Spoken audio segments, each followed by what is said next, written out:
بسم اللہ الرحمن الرحیم۔ حضور اکرم صلی اللہ علیہ وآلہ وسلم نے فرمایا کہ جب میں شب معراج اللہ سے ملاقات کے لیے گیا تو میں نے جہنم میں زیادہ تر تعداد عورتوں کی دیکھی۔ یہ اپنے اپنے کیے گناہوں کے مطابق سزا بھگت رہی تھیں۔ میں نے جہنم میں ایک ایسی عورت دیکھی جس کو سر کے بالوں سے باندھ کر الٹا لٹکایا ہوا تھا۔ اس کے سر سے بہت زیادہ خون بہہ رہا تھا۔ میں نے جبرائیل علیہ السلام سے دریافت کیا کہ اس عورت نے کیا گناہ کیا ہے جو یہ سزا بھگت رہی ہے؟ تو حضرت جبرائیل علیہ السلام نے جواب دیا، اے اللہ کے نبی صلی اللہ علیہ وآلہ وسلم، یہ عورت اپنے سر پر دوپٹہ نہیں لیتی تھی۔ اس کے سر کے بالوں پر غیر مردوں کی نظر پڑتی تھی۔ اس گناہ کی وجہ سے اس عورت کو سر کے بل لٹکایا ہوا ہے۔ عمران بن حسین سے مروی ہے کہ حضور اکرم صلی اللہ علیہ وآلہ وسلم نے فرمایا، میں نے جنت میں زیادہ تعداد فقراء کی دیکھی اور جہنم میں زیادہ تعداد عورتوں کی دیکھی ہے۔ حضرت عبداللہ بن عباس رضی اللہ تعالی عنہ سے مروی ہے کہ حضور اکرم صلی اللہ علیہ وآلہ وسلم نے فرمایا کہ میں جب معراج کی سیر کر رہا تھا تو مجھے جہنم دکھانے کے لیے لے جایا گیا، تو میں نے وہاں ایسی خطرناک آگ دیکھی، ایسی دردناک آگ میں نے اس سے پہلے کبھی بھی نہیں دیکھی تھی۔ اس آگ میں نے زیادہ تر خواتین کو جلتے ہوئے دیکھا تھا۔ صحابہ کرام پوچھنے لگے، اے اللہ کے نبی صلی اللہ علیہ وآلہ وسلم، زیادہ تعداد عورتوں کی کیوں؟ حضور اکرم صلی اللہ علیہ وآلہ وسلم نے فرمایا، زیادہ تر عورتیں اپنے خاوند کی نافرمانی کرتی ہیں، جس کی وجہ سے اللہ پاک ان سے ناراض ہو جاتا ہے۔ اگر تم ساری زندگی اپنی بیوی کے ساتھ اچھا سلوک کرتے رہو اور اگر تم سے کوئی تھوڑی سی بات ہو جائے تو زیادہ تر عورتوں کی عادت ہوتی ہے، وہ اپنے شوہر کو کہتی ہیں کہ آپ نے کبھی بھی میرے لیے کوئی اچھا کام نہیں کیا۔ ایک دفعہ کا ذکر ہے، عید الفطر کے موقع پر حضور اکرم صلی اللہ علیہ وآلہ وسلم کا گزر ایک عورتوں کی جماعت سے ہوا، تو اللہ کے نبی صلی اللہ علیہ وآلہ وسلم نے فرمایا، عورتوں تم زیادہ سے زیادہ صدقہ کیا کرو، بے شک میں نے جہنم میں بہت زیادہ تعداد عورتوں کی دیکھی ہے۔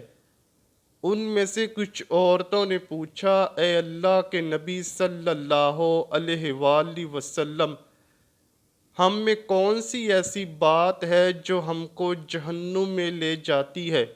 حضور اکرم صلی اللہ علیہ وآلہ وسلم نے فرمایا، میں نے عورتوں میں دین کی کمی دیکھی ہے، اور تم اپنے خاوند کی نافرمانی کر کے اللہ پاک کو ناراض کرتی ہو، گالی گلوچ کرتی ہو، دوسروں کی چغلیاں کرتی ہو۔ زیادہ تر عورتیں کم عقل ہوتی ہیں جو کہ اچھے سے اچھے عقل مند کی عقل پر پردہ ڈال دیتی ہیں۔ عورتوں نے دریافت کیا، اے اللہ کے نبی صلی اللہ علیہ وآلہ وسلم، ہماری عقل اور دین میں کس چیز کی کمی ہے؟ حضور اکرم صلی اللہ علیہ وآلہ وسلم نے فرمایا، کیا اللہ پاک نے عورت کی گواہی مرد کی نسبت نصف نہیں رکھی؟ تو عورتوں نے جواب دیا، جی حضور پاک صلی اللہ علیہ وآلہ وسلم ایسا ہی ہے۔ تو آپ صلی اللہ علیہ وآلہ وسلم نے فرمایا، کیا یہ عورتوں کی عقل کا نقص نہیں ہے؟ حضور اکرم صلی اللہ علیہ وآلہ وسلم نے فرمایا، جب عورتیں حیض کی حالت میں ہوتی ہیں تو کیا وہ روزے اور نماز کو چھوڑ دیتی ہیں؟ تو عورتوں نے جواب دیا، جی ہاں، چھوڑتی ہیں۔ تو اللہ کے نبی صلی اللہ علیہ وآلہ وسلم نے فرمایا، کیا یہ عورت کی عقل کی کمی نہیں ہے؟ کیا اس طرح عورتوں کے دین میں کمی نہیں ہوتی؟ حضرت علی رضی اللہ تعالیٰ عنہ ایک دن خطاب فرما رہے تھے کہ 10 عورتیں ایسی ہیں جس کا جنت میں جانا بہت ہی مشکل ہے۔ حضرت علی رضی اللہ تعالیٰ عنہ سے دریافت کیا گیا، وہ 10 عورتیں کون کون سی ہیں؟ نمبر 1، حضرت علی رضی اللہ تعالیٰ عنہ نے فرمایا، جو بیوی اپنے خاوند کی نافرمانی کرتی ہے اس کا جنت میں داخلہ تو دور کی بات ہے، اس کو جنت کی خوشبو بھی نصیب نہیں ہوگی۔ خاوند کی نافرمانی اللہ پاک کے نزدیک بہت بڑا گناہ ہے۔ جو بیوی اپنے شوہر کی نافرمانی کرتی ہے اس کو نہ تو اس جہاں میں سکون ملتا ہے اور نہ ہی مرنے کے بعد اس کو آخرت میں سکون مل سکے گا۔ خاوند کی خدمت کرنا بیوی کے لیے بہت بڑی خوشی کی بات ہے۔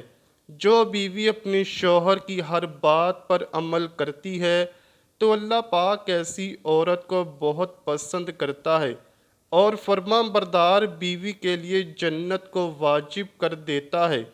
جب عورت اپنے خاوند کی نافرمانی کرتی ہے تو جنت کی حوریں اس عورت کے پاس آ کر کہتی ہیں کہ اے عورت، اس بندے کی نافرمانی کیوں کرتی ہو؟ یہ چند دن کا مہمان ہے، اس کو تنگ مت کر۔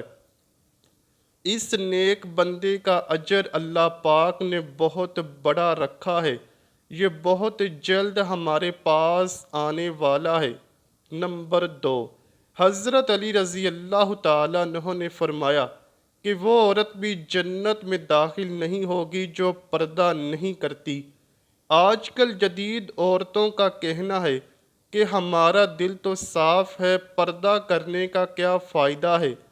وہ عورتیں اس بات کو بھول چکی ہیں کہ جب اللہ پاک نے حضرت فاطمہ رضی اللہ تعالیٰ عنہ کے لیے بھی پردہ لازمی قرار دیا تھا، کیا تمہارا ذہن حضرت فاطمہ رضی اللہ تعالیٰ عنہ سے بھی زیادہ پاک صاف ہے؟ جب اللہ پاک نے حضرت فاطمہ رضی اللہ تعالیٰ عنہ جیسی پاک دامن عورت پر پردہ کرنے کا حکم صادر فرمایا تھا، کیا تم پر ضروری نہیں ہے کہ تم بھی جب گھر سے باہر نکلو تو پردہ کرو؟ اے عورتوں، اگر تم پاک صاف اور اپنے آپ کو قیمتی بنانا چاہتی ہو تو پردے کو اپنا معمول بنا لو تاکہ تم بھی قیمتی بن جاؤ۔ اللہ پاک پردہ کرنے والی عورتوں کو بہت پسند کرتا ہے۔ جو عورت اپنے بالوں کو غیر محرم سے چھپائے گی، اللہ پاک اس عورت کو اس کا صلہ ضرور عطا فرمائے گا۔ نمبر 3، جو عورت زبان دراز ہوگی وہ بھی جنت میں داخل نہیں ہوگی۔ زبان دراز عورت ہر وقت بلا وجہ بولتی رہتی ہے، وہ دوسروں کو برا بھلا کہتی رہتی ہے، جس کی وجہ سے اللہ پاک ایسی عورت کو جنت میں داخل نہیں کرے گا۔ نمبر 4، اللہ پاک ایسی عورت کو بھی پسند نہیں کرتا جو ہر وقت دوسروں کو کہتی رہتی ہے کہ تم مر جاؤ، بد دعا دیتی رہتی ہے، یعنی کہ ہر وقت موت کی طلب کرتی رہنے والی عورت کو بھی اللہ پاک جنت میں داخل نہیں کرے گا۔ نمبر 5، ایسی عورت کو بھی اللہ پاک پسند نہیں فرماتا جس عورت کے سامنے کوئی دین اسلام کی بات کی جائے تو وہ اس بات کا مذاق اڑائے، ایسی عورت بھی اللہ پاک کی نظروں میں گنہگار ہے۔ نمبر 6، چغل خور عورت کو بھی جنت میں داخل نہیں کیا جائے گا۔ وہ عورت جو ادھر کی بات ادھر کرتی ہے اور ادھر کی بات ادھر کرتی ہے، اللہ پاک ایسی عورت کو سخت ناپسند کرتا ہے۔ نمبر 7، وہ عورت جو ہر وقت اپنے خاوند بچوں پر احسان کرتی ہے اور اس احسان کو بار بار جتلاتی ہے، ایسی عورت بھی جنت جیسی نعمت سے دور رکھی جائے گی۔ نمبر 8، ایسی عورت جو دوسروں کی غیبت کرتی رہتی ہے۔ غیبت کرنا ایسا ہے جیسا کہ کوئی مردار کا گوشت کھاتا ہے۔ غیبت کرنے والی عورت کو بھی اللہ پاک جنت میں داخل نہیں کرے گا۔ نمبر 9، ایسی عورت پر جنت واجب نہیں ہوگی جو بالوں کو کھول کر چلتی ہے۔ جب عورت اپنے بالوں کو کھول کر چلتی ہے اور غیر مردوں کی نظر اس پر پڑتی ہے تو وہ سخت گنہگار ہوتی ہے۔ اللہ پاک ایسی عورت کو بھی جنت میں داخل نہیں فرمائے گا۔ نمبر 10، ایسی عورت جو غیروں کے سامنے اپنے آپ کو سج سنوار کر رہتی ہو، بلا وجہ باہر جاتی ہو، ایسی عورت پر بھی اللہ پاک لعنت بھیجتا رہتا ہے۔ ایسی عورت کو بھی اللہ پاک جنت میں داخل نہیں کرے گا۔ عورتوں کو چاہیے کہ کبھی بھی ایسا کام نہ کریں جس کو کرنے سے اللہ پاک نے منع فرمایا ہے۔ عورتوں کو چاہیے کہ اپنے آپ کو ہر وقت اللہ پاک کے ذکر میں مشغول کر لیں اور ان کاموں سے منع ہو جائیں جن کو کرنے سے اللہ پاک ناراض ہوتا ہے۔ دعا ہے اللہ پاک ہم سب کو اپنے پیارے حبیب صلی اللہ علیہ وآلہ وسلم اور ان کی آل پاک سے سچی اور پکی محبت کرنے کی توفیق عطا فرمائے۔ کمنٹ سیکشن میں آمین ضرور لکھیے گا۔ امید کرتا ہوں کہ آپ کو ویڈیو ضرور پسند آئی ہوگی۔ اگر ویڈیو پسند آئی ہے تو ویڈیو کو لائک کیجیے، شیئر کیجیے اور چینل کو لازمی سبسکرائب کیجیے۔ کمنٹ سیکشن میں اپنی رائے کا اظہار بھی ضرور کیجیے گا۔ ملتے ہیں اگلی ویڈیو میں، تب تک کے لیے اللہ حافظ۔